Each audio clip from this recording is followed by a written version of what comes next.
Muito boa tarde, está no ar o consultório do Porto Canal, sejam muito bem-vindos. Hoje vamos dedicar o programa aos olhos, mas aos olhos dos mais pequeninos. É meu convidado para este programa, o Dr. Ricardo Parreira, é oftalmologista pediátrico. Muito bem-vindo, Dr. Olá, muito boa tarde. Muito obrigada por estar connosco. Vem representar mais uma vez o Hospital CUF, não é assim? É assim. Nosso parceiro neste programa consultório. E hoje vamos então debruçar-nos mais sobre a ambliopia. É assim, Dr.? Exatamente. E outros erros refrativos, outras complicações que podem acontecer mais na infância, é isso? Está tudo ligado. Vamos falar sobre a ambliopia porque os erros refrativos vão chegar à ambliopia.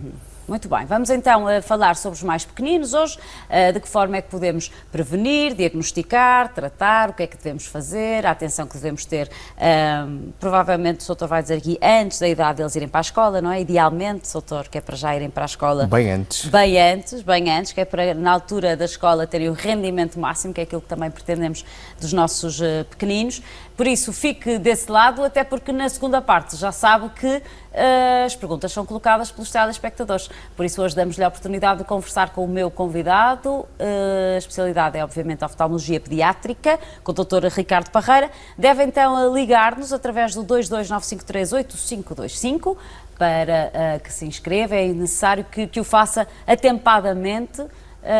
Se preferir, pode escrever-nos para consultório@portocanal.pt. São então estas as duas formas de participar no nosso programa. Se não conseguiu apontar, não se preocupe, que os contactos estão aqui em permanência no nosso rodapé. Senhor Doutor, vamos, antes de mais, porque é sempre bom contextualizar as pessoas lá em casa, perceber. É muito engraçado porque os olhos tem um simbolismo enorme, não é? Diz-se que se consegue ver a alma. O espelho da alma. Exatamente, é o espelho da alma, conseguimos perceber muitas coisas através do olhar. Portanto, o olho tem aqui um simbolismo muito grande. Vamos começar por perceber anatomicamente como é que é então composto o nosso olho e se calhar podemos também explicar às pessoas a partir de quando é que o olho de facto desempenha a sua principal função, que é ver. Muito bem. Vamos lá então. Então, se calhar pedia para passar a primeira imagem, para bem. termos uma Muito bem, uma o doutor ideia. já está aqui a pedir a primeira imagem à nossa produção, a Tânia vai fazer o favor, aqui está ela, e então, doutor? Ora bem, e para explicar o que é a ambliopia, precisamos de perceber, ter uns conceitos básicos sobre a anatomia, o modo de funcionamento básico do olho. Sim. E nada melhor do que comparar com a máquina fotográfica, porque é muito parecido com a máquina fotográfica, ou melhor, a máquina fotográfica que é parecida com o olho, mas assim percebemos melhor. Portanto, o que a máquina fotográfica faz, tem um conjunto de lentes, capta a luz e essas lentes vão mudar a trajetória dos raios de luz, vão focar as imagens no filme fotográfico. O olho faz exatamente o mesmo, de uma forma muito parecida com lentes naturais. Estas nossas lentes naturais é a córnea mais à frente, mais anteriormente, onde os portadores de lentes de contacto colocam a lente de contacto. E o cristalino, é esta parte que está... a parte onde coloca diretamente a lente de onde contacto. conseguimos tocar. Essa é a primeira lente natural. Faz imensa impressão tocar, mas a verdade é que conseguimos. Onde alguns conseguem tocar, mas não deviam. Não devíamos. Não. Bom, olha, já está aí uma dica, não tocar na córnea. Bom, depois dessa primeira lente, temos o cristalino. O cristalino é a segunda lente e juntas, essas lentes trabalham juntas para conseguir focar os raios na retina. Aquele cristalino, eu vou dizer o que é que é. É isso, é a bolsinha. É aquela estrutura ovalada no terço anterior, digamos assim, do olho. Estas duas lentes juntas têm mais de 60 dioptrias e vão... O que é uma dioptria? Uma dioptria é um conceito óptico, é o inverso da distância focal. Basicamente, é uma medida que nós utilizamos para saber qual é a potência da lente, quer seja uma lente óptica, quer seja uma lente natural, como é o cristalino e como é a córnea. Bom, para fazer isto precisamos ter lentes transparentes, precisamos ter, tal como uma máquina fotográfica precisa ter as lentes transparentes, as nossas lentes também precisam de ser transparentes. Limpas. Transparentes, completamente transparentes, translúcidas. Que é aquilo que não acontece quando temos uma catarata, por exemplo. Uma das lentes, que é o cristalino, é aí que vão aparecer as cataratas. Bom, a retina equivale ao filme fotográfico, portanto vai captar esta luz. Vamos pedir outra vez a imagem, se calhar colocando aqui um Sim. duplex para conseguirmos também ver o senhor doutor. Estão exatamente a preparar isso mesmo, porque a imagem vai nos ajudar, mas o doutor pode ir explicando. Portanto, a retina capta essa imagem, portanto a luz são essas ondas eletromagnéticas, vão ser focadas na retina e depois a retina transforma esta luz em impulsos elétricos. Portanto, aqui há outro código, são os impulsos elétricos que vão ser transmitidos. E a retina é o equivalente do filme fotográfico ou do sensor digital das máquinas fotográficas atuais. Esta imagem vai ser depois levada ao cérebro, já não precisamos também da imagem. Já estava a fazer cara feia ali para a câmara, então já me tiraram a imagem. Esta imagem vai ser depois levada ao cérebro, isso é que é importante. Parte mais posterior do cérebro, que é o córtex occipital, e é aí que vai ser interpretada. Exatamente. Portanto, e esta questão que eu queria deixar aqui clara, temos aqui dois elementos principais. O olho vai captar a luz e formar a imagem. Sim. E transformá-la em impulsos elétricos. Sim. Mas não é o olho que vê. Quem vê é o cérebro. Portanto, o cérebro é que é o responsável pela visão, pelo entendimento da visão. Isso é muito engraçado, porque daí é a minha pergunta. Quando é que o olho de um bebê, de um recém-nascido, que é muito esta questão, quando é que começam a ver? Bom, essa é uma questão, de facto, muito importante nesta questão da ambliopia, porque, de facto, o bebê, quando nasce, tem uma visão muito baixinha, uma visão muito rudimentar. Isto porque vem de um ambiente sem luz, por exemplo? Não, existe estimulação mesmo a nível do útero, não existe luz, mas existe uma estimulação espontânea das células ganglionares, portanto, já existe estimulação mesmo no útero, portanto, não é por aí. O próprio olho ainda não está anatomicamente bem formado, ainda vai sofrer aqui... À nascença? À nascença, ainda vai sofrer aqui algumas modificações, mas não é a principal razão, não é esta. O problema principal é o cérebro que não aprendeu a ver. Claro. Portanto, a criança, quando nasce, não sabe ver, da mesma forma que não sabe andar. Claro. E não sabe falar, não sabe... E vai precisar de aprender. Portanto, as estruturas estão lá, mas precisam de ser moldadas. Portanto, desta visão rudimentar que o bebê tem quando nasce... É verdade que vê preto e branco? No início, sim. E vê uns contornos, não vê detalhes, não vê a cara da mãe. Vê os contornos. Se a mãe puser um chapéu... Tem outros elementos para perceber que é a mãe, não é? Se a mãe puser um chapéu, ela pode não a reconhecer. Portanto, esses detalhes vão surgindo mais tarde. Mas no primeiro ano de vida isto acontece muito rápido. E, portanto, por volta dos 6 meses já consegue fixar bem objetos a 5, 6 metros. E tudo isto tem relação com o desenvolvimento motor. Portanto, a criança vai aprendendo a ver à medida que vai também aprendendo a nível motor, à medida que vai gatinhando, à medida que vai andando, vai começando também a explorar o espaço visual de longe. Claro. E, portanto, com um ano já terá os seus 2, 3 décimos de visão, ou seja, para que se entenda, 20, 30% daquilo que é considerado normal em termos de acuidade visual. E vai crescendo sempre, mas não é só a acuidade visual, é também a sensação, o movimento, a profundidade, as cores, a sensibilidade ao contraste. Portanto, há aqui um conjunto de características que vão evoluindo e acompanhando este crescimento. E porquê que isto acontece? Porque o cérebro recebe esses impulsos, esses elétricos do olho, portanto, essa estimulação visual, e esta estimulação visual vai moldar as conexões cerebrais, portanto, vai haver partes no nosso cérebro que são responsáveis por receber impulsos do olho esquerdo, por receber impulsos do olho direito e por receber depois impulsos dos dois olhos e de os conjugar.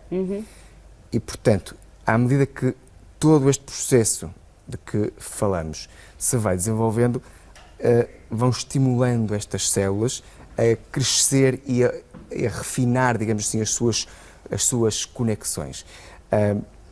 Para que isto aconteça de forma correta, é essencial o olho transmitir imagens nítidas. E este é um ponto crucial nesta questão da ambliopia. Por quê?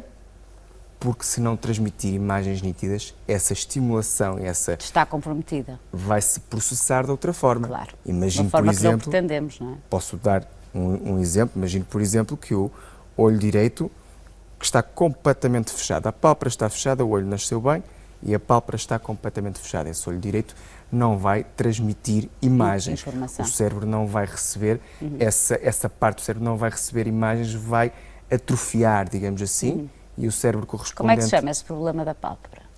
Chama-se ptose. É comum? Felizmente não é assim tão comum. Temos uma imagem, Temos podemos uma imagem, trocar podemos aqui mostrar? a ordem, não podemos? Vamos, não, Aqui está não, outro doutor, problema. é esta. Bom, mas Podemos falar desta? podemos falar da ptose. Esta criança que nasce com uma ptose e atenção, Nasce com uma ptose. nasce, é congénita. É congénito. É congénita.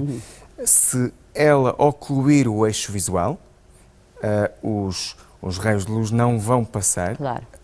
ou vão passar de uma forma muito mais atenuada, a estimulação visual não vai ser a mesma. O que é que se faz nestas situações, doutor? Numa situação destas tem que se levantar a pálpebra o mais precocemente De que possível. forma é que isso se faz? É uma cirurgia que consiste, há vários tipos de cirurgias, mas pode ser desde ir isolar o músculo que levanta a pálpebra e torná-lo mais forte, dobrando sobre si mesmo, por exemplo, ou se esse músculo tiver uma função muito debilitada, não adianta fazer isso, temos que fazer uma suspensão da pálpebra ao frontal e, portanto, a criança vai levantar o olho através do movimento da sobrancelha, digamos assim, mas será a única forma de poder resolver isto nesta fase que é tão vital. Isto não é um problema estético, também é estético, Obviamente, mas é muito mais estético. de função, não é? De função.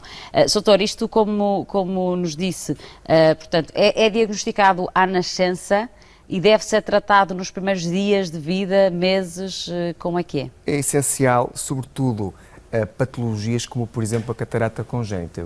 Agora sim, a imagem anterior. Aqui temos, penso que dá para observar, há vários tipos. Este vê-se a olho nu, digamos assim, não é preciso... Eu não vejo. Não vejo do olho direito. A olho nu existe ali uma opacidade, portanto, naquela lente que eu falei há pouco, não há passagem de raios luminosos porque há uma opacidade, esta mancha esbranquiçada que se vê ali, na pupila, na parte redonda, na menina do olho, como se costuma dizer. Exato, menina do olho. É uma opacidade que não deixa passar os raios de luz, portanto, uma catarata congénita. Porquê é que os bebés podem nascer com esta catarata? Há várias causas.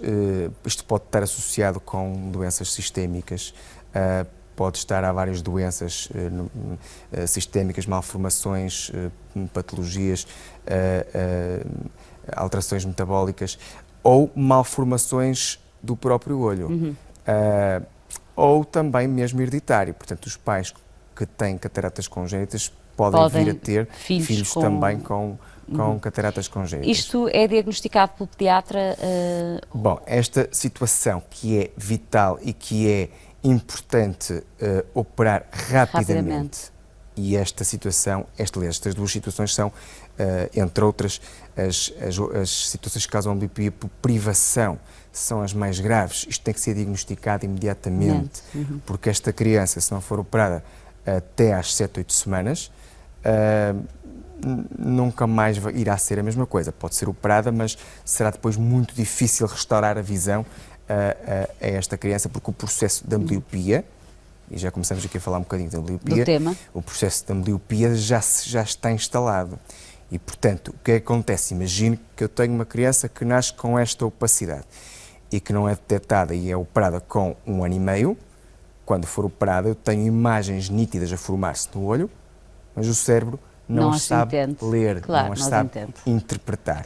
E esta situação, para responder à sua pergunta, é, na maior parte das vezes, diagnosticada pelo pediatra, sim, ou pelo médico de família. Naqueles primeiros dias? Logo, todos os recém-nascidos são vistos pelo pediatra em relação aos olhos. O pediatra vê todos os recém-nascidos em relação aos olhos com um exame muito simples, mas muito valioso. Qual é? Que é o reflexo vermelho do fundo. Portanto, é um instrumento que nós usamos, que tem uma luz que entra e volta a sair do olho. E nós captamos essa imagem que sai, o reflexo vermelho, da mesma forma que uma máquina fotográfica tem os olhos vermelhos, a pupila vermelha, é a mesma coisa. Portanto, o flash da máquina fotográfica entrou e foi captado pelo sensor.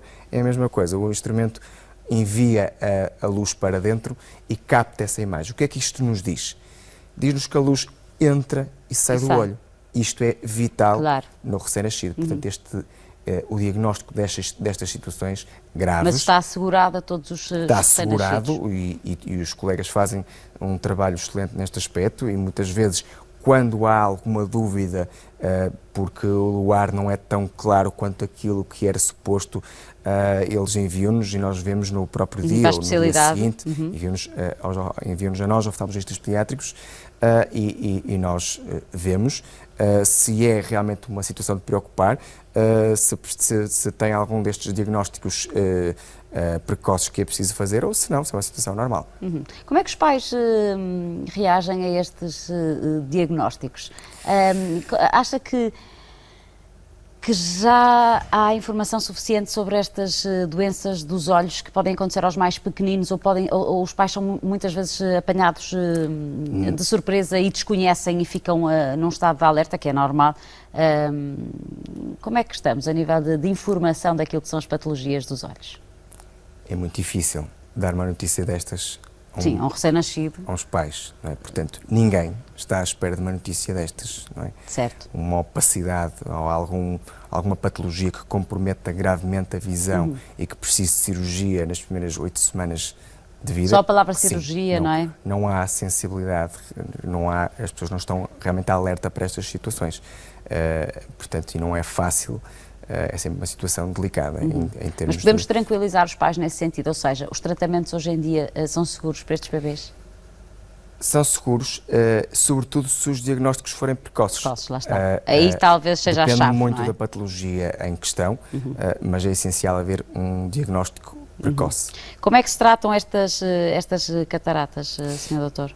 Faz-se uma cirurgia parecida com a do adulto, mas que não tem nada a ver, as características são muito diferentes, o olho da criança é muito diferente, a cirurgia comporta-se de forma diferente, mas é retirada, digamos assim, a opacidade, é retirado o cristalino e depois pode-se ou não colocar uma lente, muitas vezes não se coloca logo a lente intraocular, se for operado nas primeiras semanas de vida. Portanto, o cristalino tem que ser substituído? Tem que ser substituído. O cristalino tem que sair e colocar-se uma lente intraocular que vai substituir fazer a mesma função. A função do cristalino para podermos ter novamente imagens nítidas, luz a entrar dentro daquele olho. E fica tratado? Isso é só o primeiro passo, é o passo mais fácil. Não fica tratado. Porquê, Sr. Doutor? O que é que vem a seguir? Porque temos o problema da ambliopia. Que já está instalado. Então vamos lá. Vamos chegar. Porquê? Porque nós temos ali no oráculo, não sei se o doutor consegue ler, agora não. Há pouco dizia, a ambliopia é considerada o olho preguiçoso, dizia aqui o nosso oráculo, mas devia ser o cérebro preguiçoso. É uma boa forma de explicar o que é esta ambliopia? Ora bem, diz-se vulgarmente que a ambliopia é o olho preguiçoso, de facto é o olho preguiçoso, é aquilo que as pessoas conhecem por olho preguiçoso. Os adultos chegam à nossa consulta a dizer não vejo nada deste olho porque tenho olho preguiçoso, disseram-me isto desde pequenino, não há nada a fazer. E de facto não é o olho preguiçoso, porque o problema tem a ver com esta questão cerebral, como já foi falado, portanto devia ser chamado o cérebro preguiçoso. Mas a definição clássica passa por aí. Portanto, basicamente o que é que temos? Um olho que estruturalmente é normal, tem condições para formar imagens nítidas, mas o cérebro não as sabe ver. Portanto, basicamente há um déficit no processamento visual. E as causas podem ser estas que falamos? Há várias causas. E vou começar por se calhar então irmos para as causas da ambliopia. Vou-lhe dar um exemplo para que se perceba melhor. Saindo um pouco aqui das causas mais graves da catarata congénita, da ptose.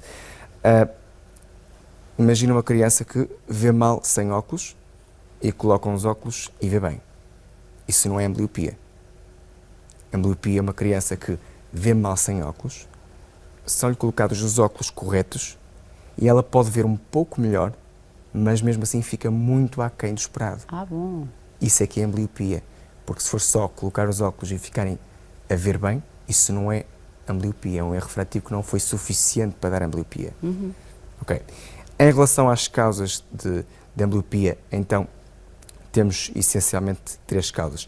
As causas de privação, e estamos a incluir neste grupo a catarata congénita, a ptose, uma hemorragia do vítreo, uma infecção congénita, uma opacidade da córnea, qualquer alteração que afete a estrutura. Que não deixe passar. Que não deixe passar a luz. Pode não ser congénita, Sim. pode ser mais tardia, se for mais tardia é mais fácil de tratar ou não é tão grave, mas é isso, a privação. Portanto, a imagem não se forma dentro do olho. Ok. Vamos ter depois mais 2 causas, que é a anisometropia e o estrabismo, que normalmente aparecem um pouco mais tarde, por volta dos 2 anos. Eu vou começar por explicar o que é isto. Anisometropia, o que é isso? Anisometropia, o que é isso, doutor? É um erro refrativo diferente de um lado e do outro. Ok. O que é isto de erro refrativo? É a criança precisar de uns óculos, ou seja... É vulgar miopia, vulgar miopia, ou astigmatismo, hipermetropia, seja ele qual for, não interessa qual é. O que acontece é que as nossas lentes naturais, o cristalino e a córnea, não conseguem focar os raios na retina. Não vão focá-los lá. Precisam de uma ajuda para conseguir focar os raios na retina. Agora imagine que, então precisamos de uns óculos. Pronto, isto é um erro refrativo. Agora imagine que um olho, por exemplo, aqui nesta imagem, o olho direito tem um erro refrativo, por exemplo, imagine uma miopia. Que é isto? Que é isto, por exemplo, imagina a criança vê assim. Eu não preciso imaginar, eu sei bem que isto é, eu sou miúpe. De 7, 8 dioptrias, e o olho esquerdo não tem erro refrativo, está a formar imagens nítidas. Certo. O que é que acontece? Estas imagens são transmitidas ao cérebro e o cérebro quer juntar as imagens do olho esquerdo e do olho direito. Isto normalmente funciona muito bem, os nossos olhos são fantásticos em condições normais porque juntam estas imagens e vão dar-nos toda a vantagem de vermos com os 2 olhos ao mesmo tempo, vão-nos dar mais campo visual, vão-nos dar sensação de profundidade, mas quando não é possível, eles são antagonistas. Então o que é que acontece? Para resolver este problema, o cérebro vai anular uma das imagens, que aqui neste caso já não bastava ser mais fraca, ainda vai ser, ainda por cima, inibida pelo outro olho. Vai ser inibida a mais fraca, que neste caso é a má. A má, a desfocada. Portanto, já não bastava ser desfocada, vai ser inibida. Isto chama-se supressão. E esta supressão, com o tempo, continuadamente, é que leva à ambliopia. Obviamente. Acontece o mesmo no estrabismo. Vamos ver a imagem de estrabismo, se faz favor. O estrabismo é talvez daqueles que mais conhecido, porque se consegue perceber, mas o doutor há pouco, antes essa é a questão, nem sempre. Antes de entrarmos para o ar, estava-me a dizer uma coisa muito interessante, é que há casos que não são estrabismo, não é? A questão é, o estrabismo, não confundir com o astigmatismo, o estrabismo são olhos que não estão alinhados, Sim. olhos tortos. Sim. E se os olhos não estão direitos, a criança vai ver 2 imagens. E na primeira fase diz, papai, estou a ver 2 papás. Ninguém liga nenhuma e no espaço de semanas, isso passa. Porquê? Porque o cérebro resolve esse problema fazendo a tal supressão. E a tal supressão continuada a se desligar é que vai dar a ambliopia e esse é o perigo. Mas chegamos aqui ao ponto principal, que é a questão. Esta situação, se for um estrabismo grande, os pais vêm e levam a criança ao médico. Se for um estrabismo pequeno, pode não se dar conta. E se não se der conta, é grave. Porquê? Porque um estrabismo pequeno é tão grave como um estrabismo grande. Mas não é diagnosticado. E aí é que está o grave. E, portanto, e o problema aqui são os estrabismos de ângulo pequeno, que são tão graves como os grandes. Mas não são identificados. E a anisometropia, a situação de há pouco, porquê? Porque a criança tem um olho nítido e outro muito pouco nítido. Nem se apercebe, provavelmente. E ninguém se apercebe. Portanto, os pais não se apercebem que esta situação existe e pode passar despercebida. Doutor, temos muito pouco tempo. Eu tentei pedir à produção que nos alargasse aqui um bocadinho o tempo desta primeira parte, porque de facto agora estamos a chegar à questão importante, rastrear procurar o oftalmologista desde muito cedo. Isto é muito importante. Para os adultos também devemos, obviamente, manter as consultas, mas nesta fase de vida inicial, e como já percebemos, pode comprometer todo o desenvolvimento cognitivo da criança. Desde quando é que devemos procurar rastrear e onde e com que periodicidade? Pronto, Tantas questões, não foi? É que é para fechar, temos que... Vamos fechar. Vamos ter que fechar. A primeiro rastreio daquelas situações mais graves, já falamos, são vistas pelo pediatra. Portanto, Sim, são rastreadas essas logo pelo pediatra. estão de fora. Muito bem. Numa criança Depois disso, supostamente normal. Depois disso, o que é que nos interessa? A criança aparentemente vê bem, quando é que nós a devemos levar? É isso. Estamos preocupados com a anisometropia e com o estrabismo. Certo. Portanto, são essas situações principais. Idealmente, as crianças deviam ir ao oftalmologista pediátrico por volta entre os 2 e os 3 anos. Nessa altura, o que é que vão lá fazer? Nessa altura não é possível fazer exames, a maior parte das vezes não é possível uma criança com 2 anos fazer um exame subjetivo, que é aquilo que fazem depois dos 3, 4. Certo, que já sabem, portanto, que já temos colaboram, aqui não é? várias estratégias, basicamente estratégias com métodos objetivos e estratégias com métodos subjetivos. Sim. E, portanto, se me perguntar, há aqui, de facto, alguma discussão ainda em torno da estratégia ideal. Aos 2 anos, Quero saber a sua obriga opinião. a ir a um oftalmologista pediátrico que vai fazer um exame objetivo e que através de um aparelho vai examinar se estão a ser formadas imagens nítidas nos olhos, apenas nos olhos aqueles da aparelhos criança. de colocar os olhos, não tem dor, não tem nada. É o da casinha? Não. Não é da casinha? Não, esse poderá ser um primeiro exame, mas depois há outros exames, é um aparelho que emite uma luz. Mas porquê é que disse, tem dor? Não é isso. Nem sempre a criança colabora São muito pequeninas. neste exame. Às vezes é preciso fazer cicloplegia, isso obriga a colocar umas gotinhas, portanto as crianças não gostam de gotinhas, portanto nem sempre é um processo assim tão fácil. Mas a maior parte das vezes é. Mas deve ser feito. Se me perguntam, na minha opinião, acho que sim, aos 2 anos, porque quanto mais precocemente detectarmos estas situações, já percebemos que... melhor.